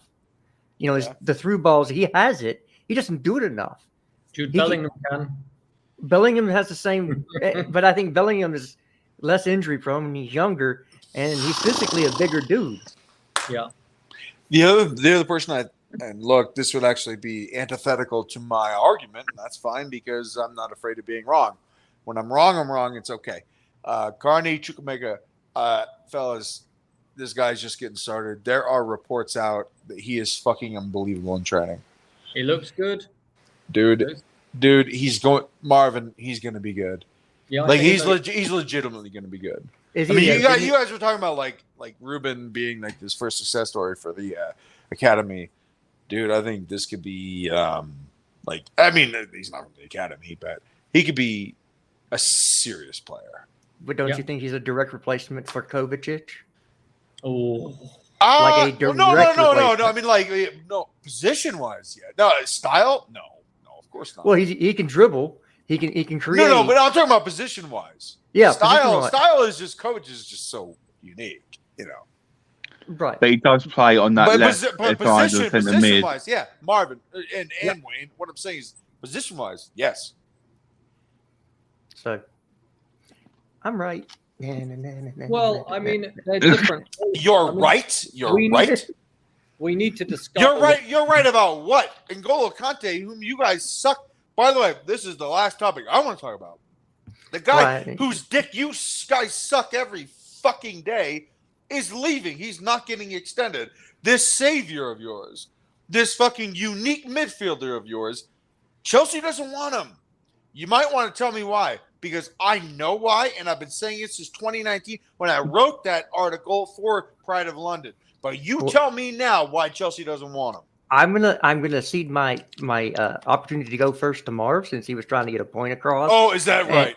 And so I'm gonna let Marv go, and I'll answer it because you act like I'm that person. But we'll go there, Marv. No. You are all that person. No. Because Marv, you guys. No. You're wrong. I've been saying the same thing for years about Kante. Well, the problem is that you and I am on the record. The problem is that I didn't like you when you were on that podcast, and now I do like you. God damn it! I should have listened to you more, Jared. Okay, Marvin. I didn't want Kante to be extended. Now it seems like, well, look, where there's smoke, there's fire, and things are leaked. He's not going to be extended because Chelsea, as much as they, I'm sure, respect what he's done for the club and all that bullshit, they don't trust him going forward. They're not going to keep him. Yeah, so I'll come in on that one as well. I mean, the other point was we haven't really discovered the profile of player that Carney Chukwuemeka is yet. True. He looks like a stocky player that can beat his man, and he comes in off the left. We got a little bit of data, but does Kovacic do the same thing? I'm not sure that he's the same player. And about Kante, I mean, if you're not going to renew Kante, then the issue is from there who replaces him, because you are not replacing a world-class player like this, no matter how often he's available. You're not replacing a great player like that for cheap. So you either go big and you spend on a big player like Jude Bellingham with upside, or you're going to spend, money on a player that's nowhere near good enough, and we're going to downgrade. It was a big potential issue, like we did on Diego Costa. We downgraded hugely to that bitch Morata, and we don't want to be downgrading. So the problem is that what do? We need a contingency plan that's going to actually replace Kante. Now, I hear that Carlito's saying it's got to be a D mid, but we seem to be doing all right without a D mid right now, aren't we? So do you buy a D mid? Because I'm not sure, because what good D mids are out there right now? I'm not sure Alvarez is good enough to play for Chelsea, and I'm not sure. I watched Moises Caicedo. I wasn't impressed today. Maybe they are going to be good, but we do not actually know. And if you're going to replace Kante, it has to be with somebody who is either going to be or is as good as Kante. And I know that Carlito won't agree, but Frankie de Jong is not better than Kante. And that's, in my opinion, the wrong signing to make. And so what do? You go young, or you buy more players in more areas, like what happened when we sold Hazard. We bought maybe 3 or 4 really good players to replace the bulk of the squad, rather than have one great player. But if you're losing a big player, you have to replace him correctly and avoid downgrading. And downgrading is something we cannot do at this point. Now, I know he's not available a lot. Okay, I get that. And maybe we don't renew him. But in that sense, the plan needs to be in place for someone to replace that position. Yeah, but Marvin, can I respectfully retort, if you don't mind? Of course. So here's the deal. And I'll look. I don't dislike the person. Can we at least agree on that? Yeah, of course. All is well. But 5'5", like liability is a D mid. So what is a D mid? A D mid is probably 6'1", mobile, fast. Conte's fast. Conte's mobile. He's not 6'1".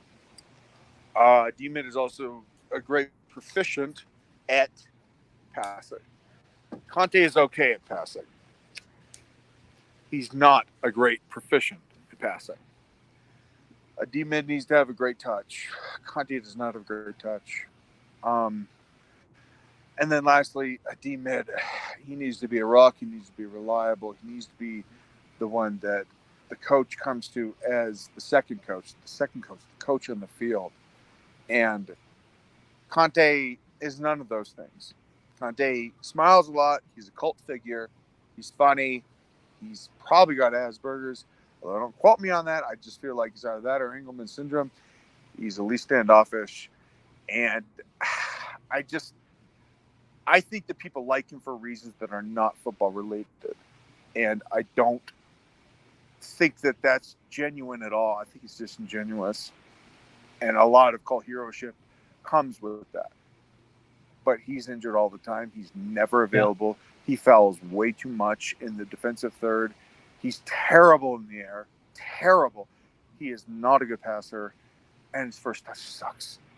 And I on top of everything, he's never available, dude. I mean, like $300,000 a week to be a fucking mascot. Marvin, he's 31. Yeah. It cannot abide anymore. I cannot abide this anymore.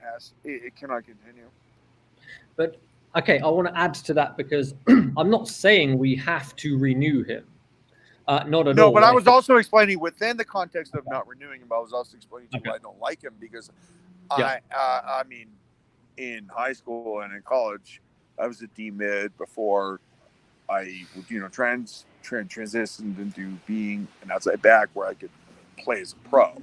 Like I was a D mid. I know what that fucking position is, and I also know that I was a great passer at it. I see Conte and then I see Jorginho. They're completely different people. I know that. But I also see the way that Jorginho passes and I see the way that Conte passes. Those two things are not the same thing. They're not. And then I look at Rodri. And I say, N'Golo Kante, this mythical figure, this fucking god, has he ever been better than Rodri is now? No. The answer is absolutely in the not. Final of the Champions League a year and a half ago. I would say that Rodri didn't start at D mid, bud. Because guess what? He didn't. And I knew you were going to say that. Guess who didn't say it? Ilkay Gundogan. Yeah, Gundogan is a great player. Yeah, but Rodri did not start at D mid in the Champions League final. But it's irrelevant because Kante is. No, it isn't irrelevant because you just brought it up. But Kante's not really a D mid, is he? He's more of a box-to-box player. But in the formation that we did, of course, he was playing D mid. Because that was the space that he was occupying. Whether it was on paper or not is irrelevant. What I'm saying is that I already said why I don't like him. It's on paper. It's clear because I've said this for years. But he's also got to go now because it's over. It's fucking over. Yeah, maybe it is over. My only concern is when you lose, and I know he's not available, so you can't really say that he's in the lineup and everything, but when he is in the lineup, we are very, very strong. And the problem I think that it is that we have to replace him with somebody of adequate quality. And the problem with that, I think, is that, you can't do that with one minor level D mid. You just cannot. You need a player. I mean, I never said that we were going to. No, me neither. But just saying that we have to. I hope that the club has the plan in place to bring in someone that is adequately going to improve the team. Because if you take Kante and Jorginho out the team and you replace them with, let's say, Caicedo, Alvarez, I'm not sure. Which, by the way, Yeah, just rumor. It's just a rumor. I know it's not necessarily true. Yeah. And I'm not saying Alvarez isn't a good player either. I haven't seen enough of him to say if he's a good or bad player. It's fair. That's fair of you to say that, by the way. It's very fair of you to say that. I'm sure he's a good player. The club wouldn't look to spend 50 million if he was a bad player. But my just general consensus is that you need to replace one area of the squad. So if you're going to lose Kante, then you better be world class in another area. If you can't find someone that's going to be as good as him in the same position, then you've got to go for someone like Leao, because then you upgrade a certain area so the team balance is still good. And then you but we're not. We're definitely losing both these players, so we definitely have to replace them as well. So it's Leao and yeah, you know agree. I mean? So we will need to be really in for the right midfielders, and I'm not sure who they are. Reports of all the reports, Ben Jacobs, man, he's been on it, right? From all the fucking English journalists that we are so disappointed, so very disappointed in. This guy has been on it since day one. I don't think Ben Jacobs has reported something wrong. Legitimately. Yeah, that's true. Yeah. So when he says that we've got almost like, if I'm wrong, I'm wrong. Well, Koundé. But hold on. He never said that it was a done deal. Well, kinda. Well, they all kind of hedged their bets there. But what I'm saying is, it's a fair point, Jared. It's a fair point.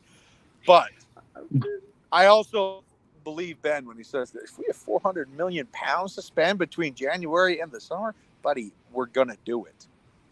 Because he does not speak foolish news. Yeah, the money's there. I'm not worried about that. And then again, people have to understand it's not the amount of money you can spend; it's the amount of cash you have on hand to spend.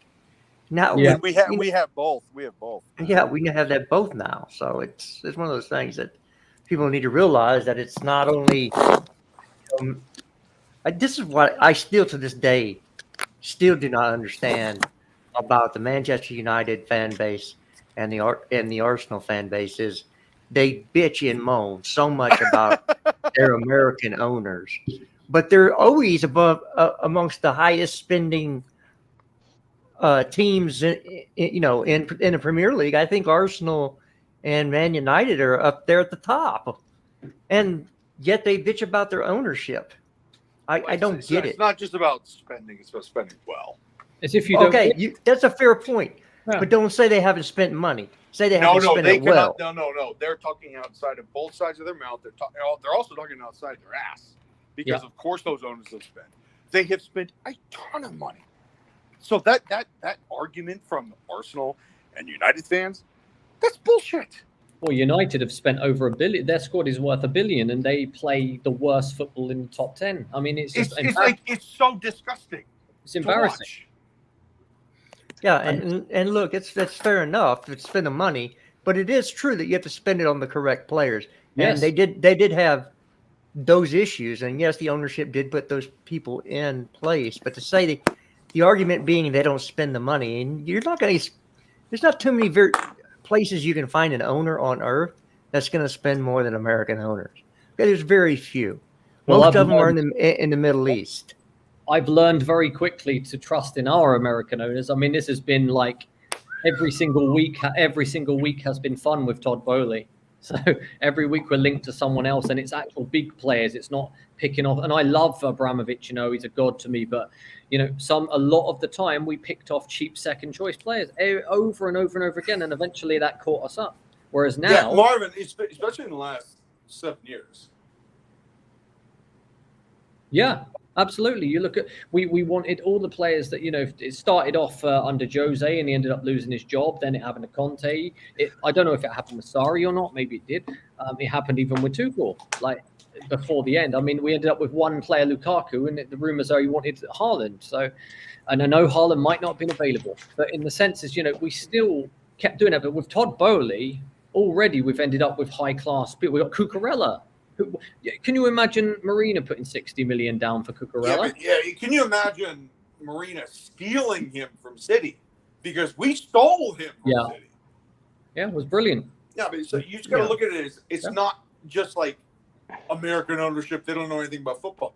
No, he knows about sport.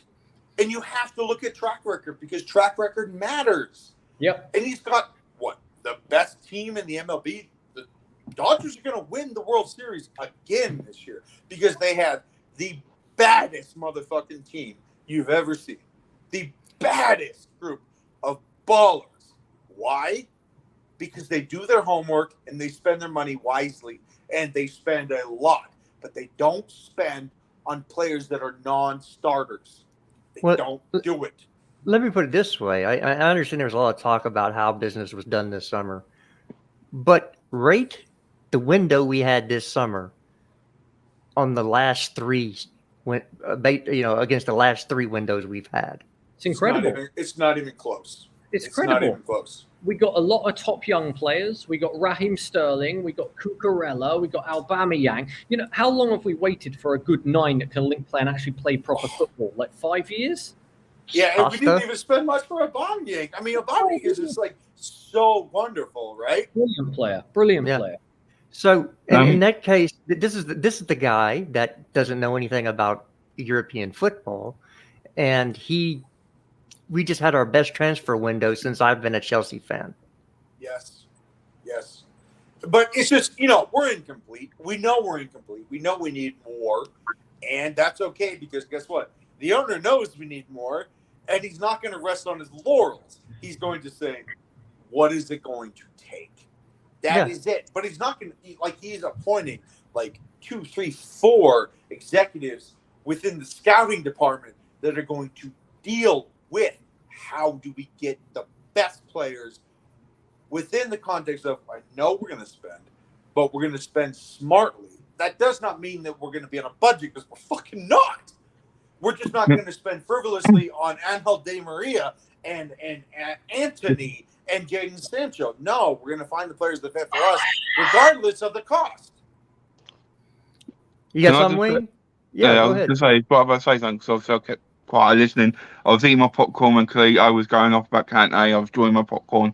But one thing I want to say before I get into what I want to ask you, panel, is in the chat, if we're all giving our opinions, it's all different opinions. You might not agree with it, you might do, but don't say nasty stuff in the comments. We're not going at you, we're not being nasty at you, we're just giving our comments. So there's no need for it. Respect everyone on the panel, respect everyone in the chat, respect everyone everywhere.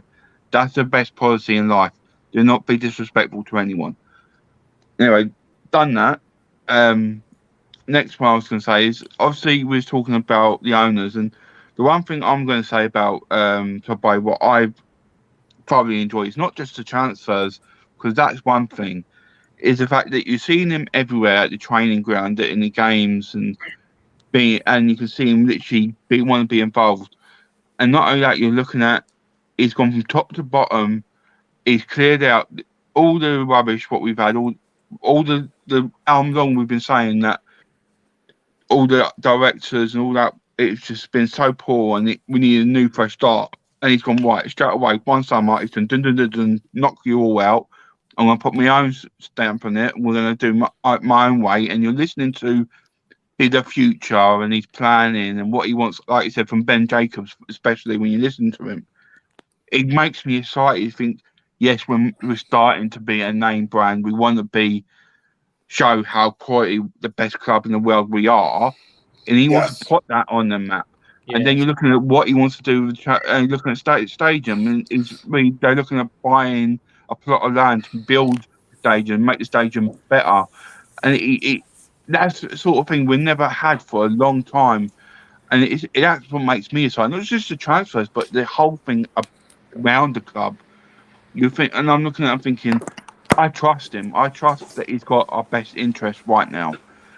Like talk about his director of football is one thing, is what intrigues me, because I don't know anything on what they're talking about. I don't know who they are. I know of them, but I don't know enough about them to say if they're good or not.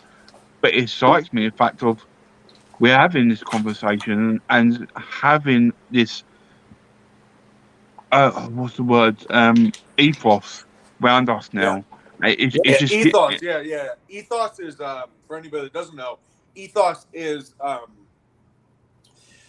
basically an overall idea of what we want to be.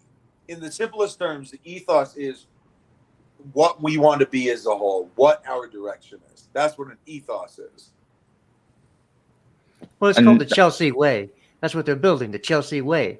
This is how we do business. Yeah. This is, and look, we know Roman for the last few years had been distant because of imposed exile, but Bowley is engaged, that was not self-imposed. No, I know imposed. I kind of caught myself imposed. But I got you first. Yeah, I got you. It wasn't self-imposed, but it was imposed, and he's been distanced. So now you're starting to see a club run like a club, and it's going to be modernized. It's going to be run the correct way to get the best out of what's available. It's very exciting. Jared, it's just so strange that people don't think that sports management can translate, but it can. It absolutely because can. Sports are sports. When you're talking about, because sports are sports, and when you look at efficiency, when you look at we are willing to spend this money if this is the right guy. I mean, that is literally what they're trying to do. I think that we have a lot of reason to be positive about Todd Bowley, because, I said this from the beginning. He was the one that I liked when we were shortlisting and discussing for months who was going to. Marvin, weren't we shortlisting him 4 years ago? Well, I remember, we did talk about it once before, I remember, and I like the idea of Bowley because he talked about it before, and I think that when you look at what they've done in their jobs, and I think these business skills are transferable. Yes, there might be, I know baseball and football are different schemes and stuff, but I think if you can run something successful, then you can do it in another field. I believe the same due to teaching and coaching. I've had the same success using the same methods. So if you come back to the people that we had, for example, we had Todd Bowley, we had the Ricketts, and I didn't really know much about the Ricketts apart from that the Cubs had won one World Series and then just started to go down, and people didn't really like them. But I like the idea of Bowley because he'd constantly made, since he'd taken over, they laid the foundations and the Dodgers were constantly competing. And that's a good sign, right? It's a good sign. We've got huge capital. I think it's Clear Lake. Is it Clear Lake? It's behind backing. Yeah. So Sarah, they are now worth $80 billion in billings. Incredible. That is just the majority owner. That is not representative of everybody else that has also pitched in and is willing to see this out for the next 10 years, making sure that we are not just well funded, but smartly funded. Has Todd Bowley improved the stadium for the Dodgers? Chavez Ravine, was it Chavez Ravine? You're still at? I don't know if it's that's. I don't know. I don't know if it needs to be. It's just it's more incremental. I mean, like the way that the New York Bronx Stadium was improved was because it was there for 90 years. With the Dodgers, I don't think it's the same thing. Yeah, try to get something built in LA. Yeah, it's more along the lines of just stadium improvements. They could not reinvent a stadium. That would be impossible in LA. No way. Yeah. I mean, you're talking about like a $10 billion real estate thing. There's no way. So, I hate to do this, folks, but my food just showed up. For dinner. This asshole. Oh. Hang on. What we got on barbecue menu then? It's this Mongolian steak from Payway. I'm eating Chinese tonight. Oh, wow. Hey, but it's still barbecue. Oh, wow. Well, if you need anything cooked, you've already got Tomato, Gordon Ramsay there. You know what the funny thing is? The Mongolian Chinese language is the most spoken language in the world, but in English is number 2. But when you talk about the number 2 language of people that speak Mongolian versus Mandarin. Mandarin, number 1, English, number 2. But when you talk about Mandarin as the second language versus English as the second language, English is the most popular language in the world. So when you have Mandarin Chinese as number 1, English number 2, you have to include first language, second language, and that's where English is number 1. You can get some Mandarin duck. You got me thinking about food now. That's the Mandarin show. That's the Chinese show. Oh Jesus! We've been going for about 2 hours though, bro. Wow, this was a great one. This was really fun. This was the best one we've ever had. Yeah, So- great. Well, you're welcome. I'm on here. What do you expect? Yes, Wayne. Oh, Wayne would be arrogant. I love we will it. be back. We will be back at least on Sunday after the Hey, game so- to so, review it. Hey, check this out. I'll give you the. All right. So construction cost, $23 million. It cost to broke ground in 1959, opened 1962 Dodger Stadium, and no, it's been the same ever since. Which obviously they've just done incremental improvements throughout. But since the Dodgers is the best team in baseball, I think that because American people and American owners and American billionaires are so ridiculous, so obscene at times, to have someone like Todd Bowley that just says, no, fuck you, I will outbuy you, that means a lot to what's going to happen with Chelsea. And, Marvin is all of a sudden like, I trust this guy. And that's okay, because any apprehension initially probably has to do with the fact that this is an American owner, and I get that. It's an English fan. But I'll tell you what, good times ahead, because Bowley is motivated. And when you have someone that has access to 80 to 100 billion dollars and he's fucking motivated, and he looks at Holland and he's pissed that they're scoring all these goals, and he's looking at Barcelona and he's been slighted by Barcelona.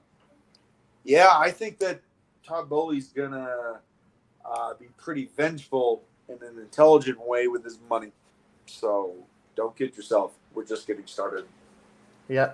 And we're going to leave it there tonight, folks. I want to thank my awesome panel, to everybody. Thank you for coming on and spending your time with me. And to the lovely chat, hey, thank you for coming on and enjoying Hey, the can I experience. say one more thing?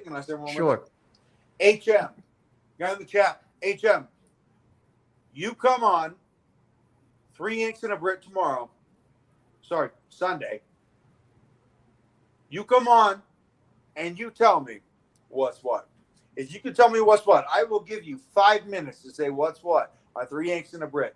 If you don't have it, motherfucker, you're banned. See ya. All right, Jared. It's been a good BBQ. All right. Y'all have a good night. We'll see you this weekend up at See you soon, Chelsea. fellas. Take care, guys. Peace.